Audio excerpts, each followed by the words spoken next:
La gente comparte el momento más aterrador de sus vidas. No creo haber pasado nunca momentos realmente aterradores. El peor que recuerdo fue cuando era niño, probablemente de 8 o 9 años, en una residencia con el colegio. Probablemente fue solo mi imaginación infantil hiperactiva, pero aún así daba miedo. Nos alojábamos en una espeluznante mansión antigua en Derbyshire, al norte de Inglaterra, que había sido convertida en albergue juvenil y debía de tener unos 400 años. En cuanto nuestro autobús se detuvo frente a este lugar, me dio un poco de miedo y se volvió aún más espeluznante a medida que oscurecía. Mientras cenaba, necesitaba ir al baño, y el único que recordaba estaba cerca de nuestras habitaciones, en el segundo piso. El comedor estaba en la planta baja. Así que subí los 2 tramos de escalera solo y me dirigí por el pasillo hacia el baño. Toda la planta estaba desierta y daba mucho miedo, y tuve la horrible sensación de que algo aterrador estaba a punto de suceder. Pensaba, qué tan escalofriante sería si una luz se encendiera sola. Cuando oí un fuerte clic y, con el rabillo del ojo, vi que una de las otras habitaciones se iluminaba. Me di la vuelta y corrí, prácticamente saltando los 2 tramos de escaleras y probablemente llegando al comedor en 30 segundos. Lo más aterrador es que sabía que era la única allí arriba. Nuestra escuela tenía todas las aulas en esa planta y todos los alumnos estaban en el comedor cuando bajé. Después de que les hubieran ocurrido muchas otras cosas a casi todos, estábamos convencidos de que ese lugar estaba embrujado. Los profesores nos sentaron y nos dieron una charla sobre cómo no nos llevarían a un lugar embrujado, porque todos estaban muy asustados. Probablemente me entierren, pero todavía me afecta. Pasé los últimos años de mi adolescencia creciendo en Vail, Arizona. Hay kilómetros y kilómetros de desierto salvaje y animales salvajes. Tenemos una carretera inquietante que lleva a Vail/Corona y se llama Houghton. Oscura como boca de lobo, sin una sola farola. En fin. Mi amigo acababa de graduarse de la preparatoria y estaba listo para divertirse. Así que llegó a casa de su cena de graduación, se cambió y empezó a conducir hacia la casa de su amigo en Vail. Iba por Houghton cuando vio una silueta alta y desgarbada cruzar la calle. Siguió conduciendo hasta que se detuvo en seco en medio de la carretera y frenó a fondo. La cosa estaba a 1,5 metros de su parachoques. Empezó a entrar en pánico y tocó la bocina, pensando que era algún borracho. No se movió. Tocó la bocina un par de veces más y aceleró el motor. Entonces la cosa lo miró fijamente y, como dijo, rompió a llorar. La sensación más cercana que podía relacionar con él era ansiedad pura y sin filtro. Unos minutos después, la cosa se escabulló de vuelta al desierto. Mi amigo corrió a casa de su amigo y una vez que pudo calmarse, describió lo que había visto. Era anormalmente alto y delgado y tenía dedos alargados. Su piel parecía casi peluda, como cuando se mancha la cámara al tomar una foto. Dijo que no podía describir la cara por el puro shock, pero dice que recuerda que los ojos eran extrañamente pequeños. 2 meses después, mi novio, ahora ex, me llevaba a casa. Giramos a la derecha en un camino de tierra para llegar a Houghton y cuando sus faros iluminaron una valla, vi algo. Tenía un andar extraño, casi como si cojeara. Estaba encorvado y me daba la espalda. Su piel era casi grisácea. Lo que más recuerdo era su altura y sus brazos extrañamente largos. Al instante rompí a llorar y le grité a mi novio que siguiera conduciendo. Él también gritó y salió a toda velocidad. Estaba tan asustada que desperté a mi madre al llegar a casa y se lo conté. Hasta el día de hoy me horroriza el desierto de noche. Tengo varias historias sobre esta criatura valiente y avistamientos de otras personas de Vail. La llaman Vailien. Cuando tenía 16 años, todavía vivía con mis padres, obviamente. Solía trasnochar. Una noche oí el leve pero inequívoco silbido de alguien. Lo atribuí fácilmente a los vecinos de al lado o a algún transeúnte que pasara frente a mi casa. A la noche siguiente lo volví a oír. Claramente venía de la cocina. Me levanté y miré a mi alrededor para investigar. No había nada, ninguna luz encendida, y no pasaba nada fuera de lo normal. Volví a ignorarlo y me fui a la cama. 2 días después, lo oí un par de veces en una media hora y luego otra vez una hora después.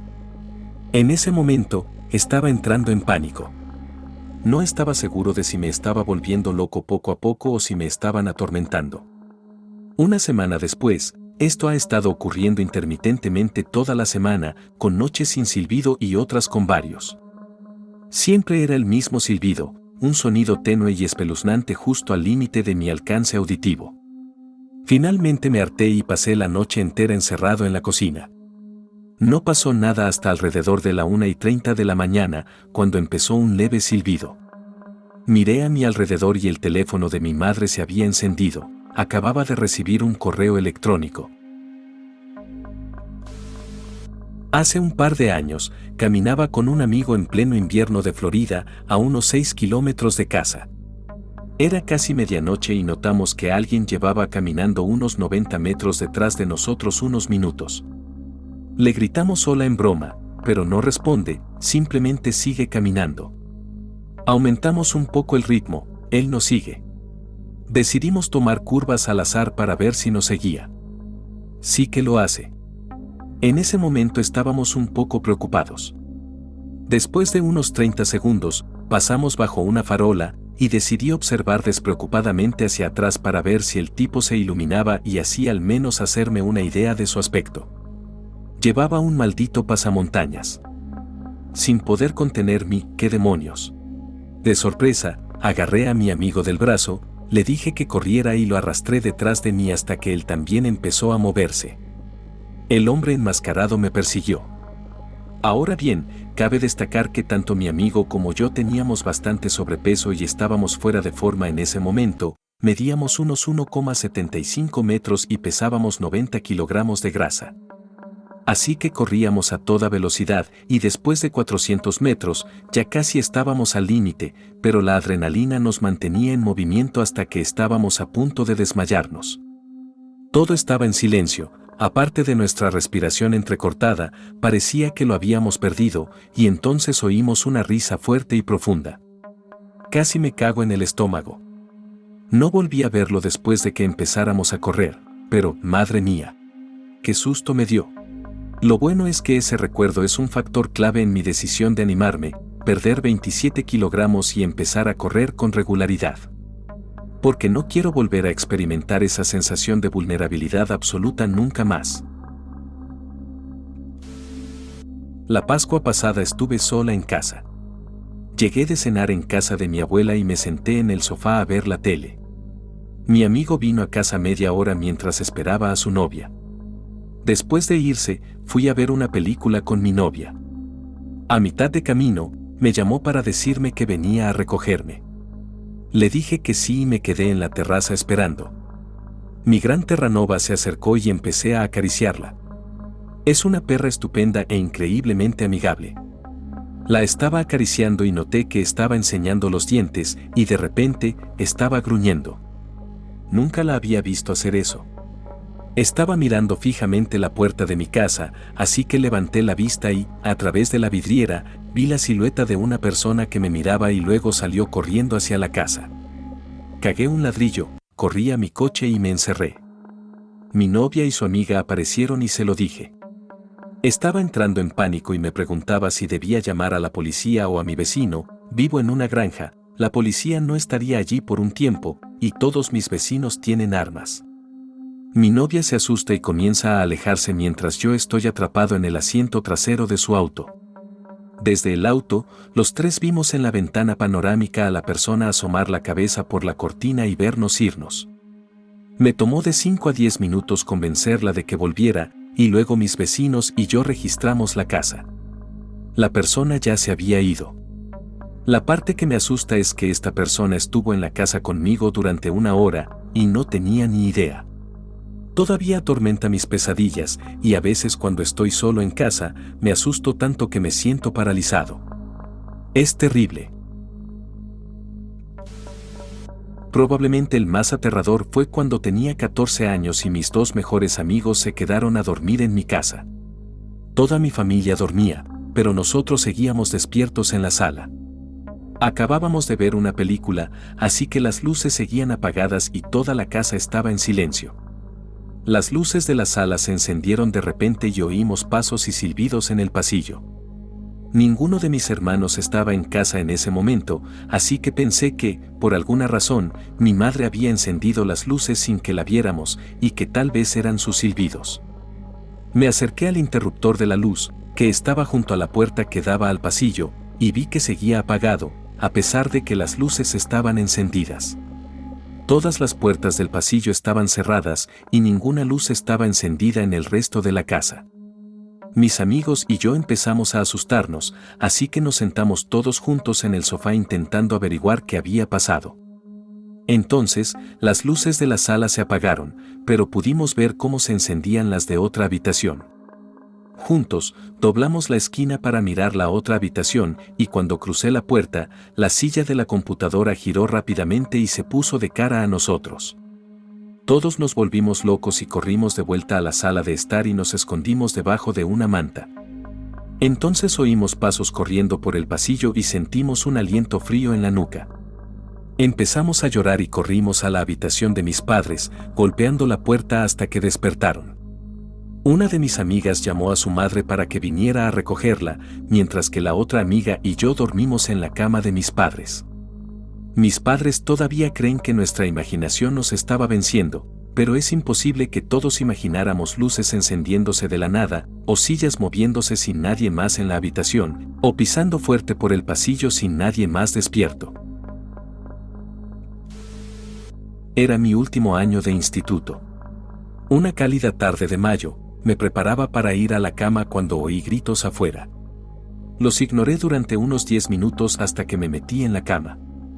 Poco después de cerrar los ojos, oí "quiero follarte" por la ventana abierta de mi habitación. Estaba confundida, así que me levanté y miré por la ventana. Allí estaba mi vecino, de pie junto a la valla que separaba nuestros patios, mirando hacia mi ventana. Estaba bastante asustada y pensé si debía contárselo a mis padres. Pero estaba oscuro y no sabía si me estaba gritando a mí o a alguien más que no podía ver. No lo conocía muy bien.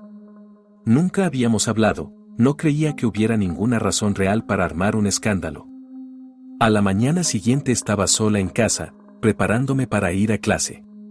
Vi a mi vecino entreteniéndose en su patio y nos miramos a los ojos de forma incómoda a través de la ventana de mi salón.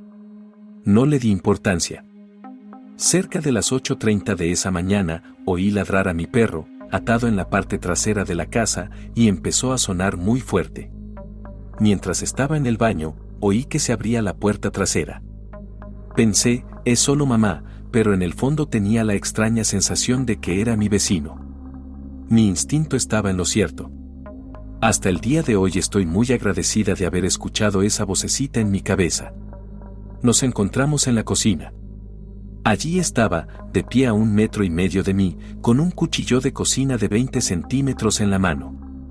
Nunca olvidaré su expresión. Parecía asustado, casi como si no quisiera seguir adelante con lo que iba a hacer. Al mismo tiempo, tenía una mirada de lujuria en los ojos. Dijo, "No te muevas". El único pensamiento que me pasaba por la cabeza era, si quieres vivir, corre. Ahora. ¿Sabes esas pesadillas en las que alguien te persigue, pero sientes el cuerpo muy pesado? Así me sentí en ese preciso instante. Quería desmayarme, y me alegro muchísimo de no haberlo hecho. Mientras salía corriendo de casa, recuerdo haber gritado, "No. No. No". Me caí por las escaleras que subían al porche, me levanté y debí de tocar en 2 o 3 casas antes de que alguien finalmente abriera. Apareció toda la policía de mi pueblo. El tipo terminó volviendo a su casa. Supongo que era un alcohólico en recuperación sin éxito y se había bebido 2 litros de vodka la noche anterior. Admitió a la policía que me había estado observando desde la ventana de mi habitación durante meses. Viví en una casa durante los primeros 10 años de mi vida. Hasta donde recuerdo, veía pequeñas manchas blancas como niebla y oía sonidos de vez en cuando. Era demasiado pequeña para prestarles atención durante un par de años, pero cuando cumplí 7, empecé a asustarme. Empecé a contárselo a mis padres, pero pensaron que era mi imaginación y no le prestaron mucha atención. Con el paso de los años, las cosas empeoraron. Las puertas empezaron a cerrarse de golpe, las luces se encendieron al azar y empecé a ver sombras. Pasaron años en los que tuve que guardármelo para mí misma, ya que mis padres no me creían y pensé que nadie más lo haría. A los 9 años me pidieron que fuera a buscar la muñeca de mi hermana en su habitación, al otro lado de la casa. Fui a buscarla, y una vez que entré en su habitación, todas sus muñecas salieron disparadas de la estantería y se estrellaron contra la pared de enfrente. Me asusté y se lo conté a mis padres. Esta vez me creyeron y les conté todo lo ocurrido hasta que nos mudamos a los 10 años. Desde que me mudé, no me ha ocurrido nada extraño. Todavía me aterran los recuerdos de mi antigua casa. Cuando tenía 16 años, mi hermano y yo estábamos trabajando hasta altas horas de la noche limpiando un granero para la temporada de tabaco, mientras nuestro padre había ido a ver el ganado. Había parado mi jeep y usaba las luces delanteras para iluminar el granero y ver qué hacíamos. Los dueños de la casa que estaba calle arriba del granero donde estábamos tenían varios perros muy feroces y agresivos que solían dejar sueltos. Supongo que, atraídos por la luz, entraron en el granero y nos atacaron. Mi hermano estaba en el primer piso moviendo unas ramitas de tabaco y yo estaba en el suelo repartiendo manojos. Cuando los perros entraron al establo, al principio solo era uno, un gran pastor alemán, que se quedó parado gruñendo, y yo me quedé quieto con el palo en la mano. Pronto, 3 perros más emergieron de la oscuridad a ambos lados de mis faros. Debido a las sombras, no se les veían bien las caras, pero se les oía gruñir. Tenía una pierna levantada, y mi hermano me ayudó a subir al nivel justo cuando los perros corrían hacia adelante. Subimos al segundo nivel y nos quedamos allí unas horas con los perros dando vueltas debajo de nosotros. Salían del establo de vez en cuando, pero los oíamos afuera, y les lanzábamos un palo y armábamos un buen alboroto, pero ellos volvían corriendo a ver qué pasaba. Después de lo que nos pareció una eternidad, oímos un camión que venía por la carretera, y era nuestro abuelo, que había visto la luz en el establo al pasar y vino a echar un vistazo. Pensó que eran ladrones o algo así. Unos cuantos bocinazos dispersaron a los perros, y pudimos bajar y subirnos a mi jeep. Como una semana después, mi abuelo regresó a alimentar al ganado y también fue atacado por uno de los perros, pero llevaba una pistola por lo sucedido antes y terminó matando a uno e hiriendo a otro. Aún no era fantasmal ni espeluznante, pero definitivamente nos asustó lo suficiente como para no salir a trabajar en el campo de noche durante mucho tiempo. Mi hermana menor y yo fuimos a visitar a mi tía en las montañas de Tennessee, a unos 16 kilómetros de Sewanee. Estábamos en medio de la nada, en la preciosa cabaña de madera de 2 pisos de la amiga de mi tía. Éramos solo nosotras 3, el dueño de la casa estaba de viaje y quería que la cuidáramos. Estábamos a mediados de junio y hacía un calor infernal, y por desgracia, el piso de arriba no tenía aire acondicionado, así que mi hermana y yo decidimos dormir en la sala de estar de abajo, mientras que mi tía se quedó en el dormitorio principal, que también estaba abajo. Dormí perfectamente, pero mi hermana, al parecer, no pegó ojo porque no dejaba de oír pasos encima de ella. Lo atribuía a que estaba muy cansada. Quizá la madera se estaba asentando o lo que sea que digan. Unos días después, fuimos a cenar al pequeño bar-restaurante de la universidad.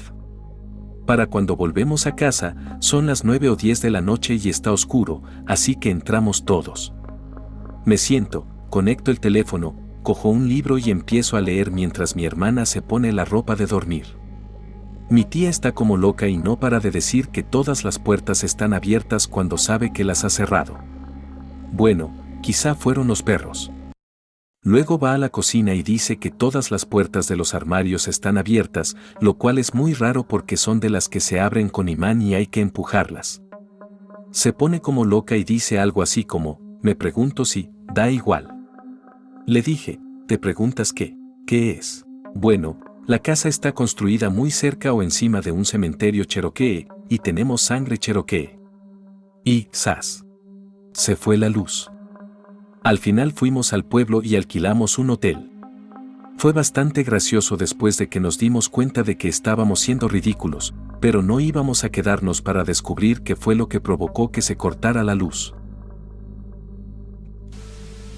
Hace como un año, estaba con mi novia en su casa, charlando y pasando el rato.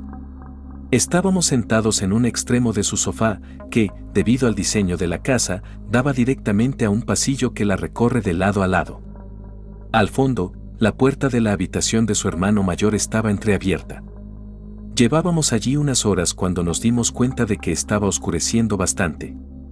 No demasiado oscuro para ver, pero sí lo suficiente como para crear un ambiente espeluznante.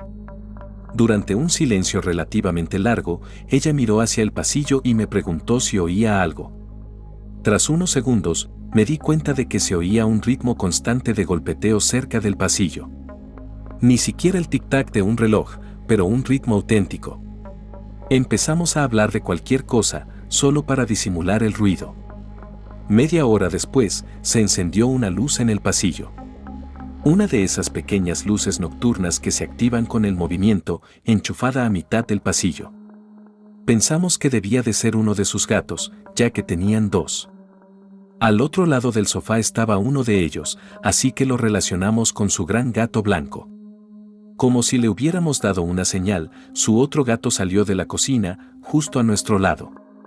No estaba cerca del pasillo, ni siquiera a la vista de la luz. A día de hoy, no sé qué provocó que se encendiera esa luz. Sigo considerándolo uno de los momentos más aterradores de mi vida, solo porque no le encuentro explicación. Hace unos años compartí piso con mi compañero de trabajo Mar y su novia Jordi. Ninguno de nosotros había sido paranoico con lo sobrenatural ni nos gustaban los fantasmas ni nada de eso. Todas las habitaciones y mi baño se comunicaban por un pasillo que estaba frente a la cocina. Jordi estaba en la cocina cocinando algo y yo estaba en mi habitación. De repente, me llamó con voz temblorosa y dijo, «¿Estás en tu habitación ahora mismo?» Salí y le dije, «Sí, ¿qué pasa?» Ella dijo, «Te juro que acabo de ver a alguien con el rabillo del ojo que parecía un hombre desnudo caminando de tu baño al salón, pero cuando me asomé al salón, no había nadie». Sabía que no era de las que se inventan historias, así que nos quedamos en silencio un minuto y entonces oímos caer cosas en la bañera. Nos morimos de miedo, pero solo fueron mi maquinilla de afeitar y el soporte de la maquinilla los que se cayeron de la pared, las ventosas no sujetan nada. Unas semanas después, Matt y yo teníamos el turno de la mañana en el trabajo, así que decidimos ir juntos. Entré en la sala a oscuras a las 6:30 de la mañana, encendí la luz y vi la caja de arena para gatos nueva y sin abrir que acababa de comprar, justo en medio del suelo. Normalmente guardo toda la arena debajo de la mesa del comedor. Es imposible que un gato mueva una caja de 9 kilogramos, así que me quedé perplejo. Mar entró en la sala unos minutos después, señalé la caja y le pregunté si la había movido. Dijo que no, así que ambos nos asustamos y despertó a Jordi para preguntarle si la había movido. Ella también dijo que no. Ninguno de los dos era sonámbulo. Así que la volví a poner debajo de la mesa y nos fuimos a trabajar. 2 noches después, pasó lo mismo y la movieron al mismo sitio. Jordi empezó a ponerse muy nervioso, pero ese fue el último incidente.